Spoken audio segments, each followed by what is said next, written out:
we grew up with a certain sense of patriotism. We had heard from our elders how Pakistan was made, and we used to celebrate 14th August by putting up small flags and lighting up candles. But regarding the Gen Z, the jury was still out. And when I say Pakistan has changed, when it came down to the meme war, and the enemy was stunned that our youngsters on social media had actually come up with memes in a very serious situation. And the enemy was wondering what is going on. War is a very serious matter, and they were making memes and they were ridiculing the enemy in their own particular way. So even our Gen Z, our younger generation, they played a role with regard to social media. And they took it upon themselves to fight for Pakistan on that platform, on that battlefield. Because I often say that, the digital world is divided into two kinds of people. You have digital natives and digital immigrants. And sometimes the immigrants, they take time to comprehend the ground realities of digital media. But people who are born into the digital age, and they are digital natives, they understand that world much better than most of us do. So I think the digital natives had their own war strategy and had their own way of winning that war. So I think it was total synergy, total cohesion that really helped us. And even now, if you see the way forward, Pakistan has become extremely relevant. When it comes to the situation in Gaza, when it comes to the ceasefire, we are included in the list of Arab Islamic countries who brokered that peace and were part of the negotiations which led to an eventual ceasefire. And I think that's a big win for Pakistan, where the countries of the world have taken us extremely seriously and believe that the things that we have to say, the advice that we have to give is extremely relevant and very, very important. And you've seen that we have had a lot of visits this year. And people often talk about foreign visits and the dignitaries coming to Pakistan. I think the diplomatic engagement in the past year and a half has been at its peak. We hosted the SCO Summit, Heads of Government Summit, after 14 years. We had 12 Prime Ministers coming to Pakistan, coming to Islamabad, and talking about strategic ties, talking about regional cooperation, talking about counter-terrorism, talking about regional connectivity. So we had all these things going on in succession. And even now, the way the world has engaged Pakistan, we're going to host the SCO Heads of State Summit in 2027, which is going to be a big event, inshallah. And excuse me. And with regard to improvement of ties with other partners in the region, we saw the Strategic Mutual Defense Agreement taking place with Saudi Arabia, which was, I think, one of the best things to happen to Pakistan in recent history. And the people have taken great pride in that agreement, where the common man has actually gotten involved. And we were in Riyadh, and we saw the Pakistani flag flying high for almost 25 kilometers constantly. There were Pakistani flags all around, and people of Saudi Arabia celebrated this union with the people of Pakistan. And then in the last visit, the launching of the Economic Cooperation Framework, I think that launch with regard to revival of Pakistan's economy has really, really cemented our ties with Saudi Arabia. And when it comes to the economic turnaround, I think that is something phenomenal, because our ratings have improved, our macroeconomic indicators have improved, there is stability which the world has acknowledged. The financial institutions the world over are praising Pakistan's performance in terms of the economic turnaround. So, right from default to development.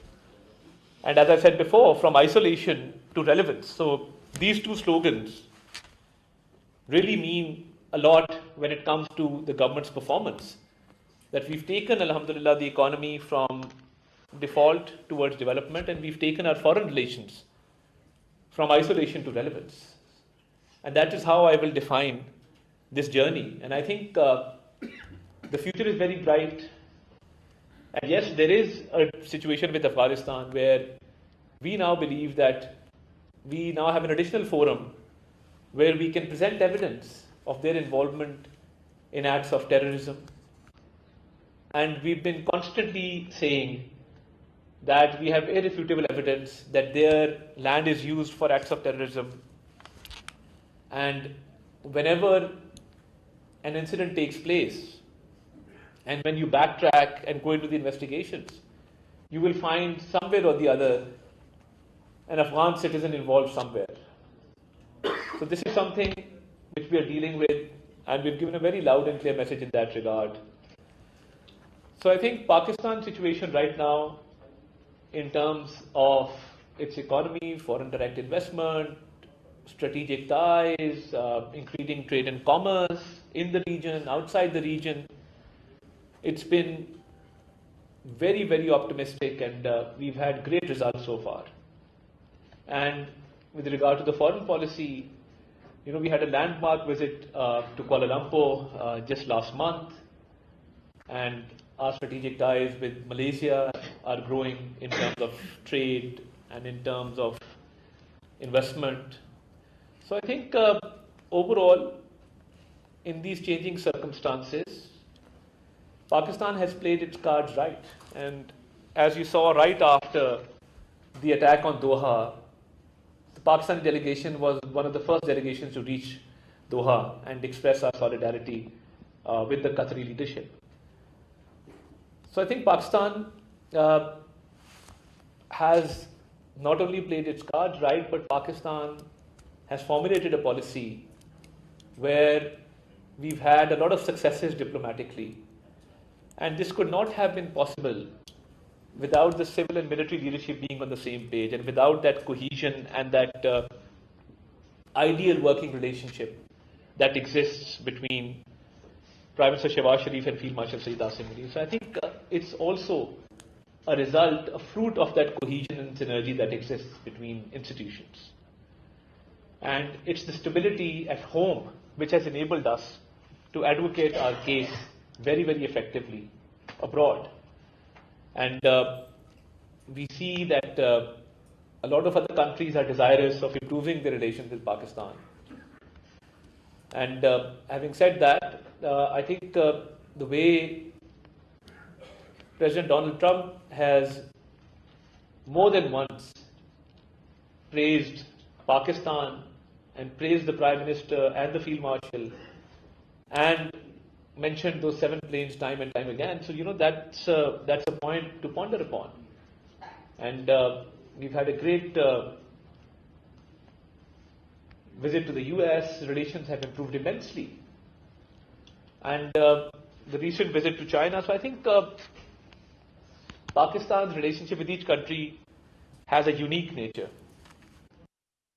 So one relationship cannot be at the cost of another relationship.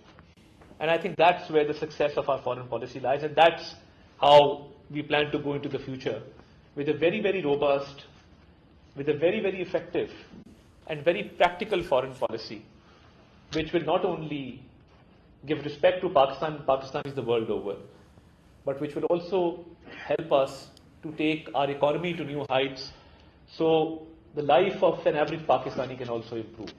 And I see that happening, inshallah ta'ala, in the very near future. I will keep on talking because that's what politicians do. We don't listen, we keep talking. So on that note, I'd like to thank you very much for this opportunity.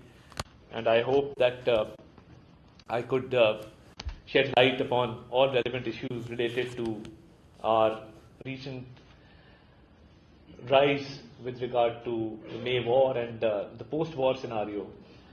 And I'm always delighted to be here at this forum, and thank you very much for taking up these issues and taking them up at the right time. Thank you, ladies and gentlemen. Pakistan Zindabad.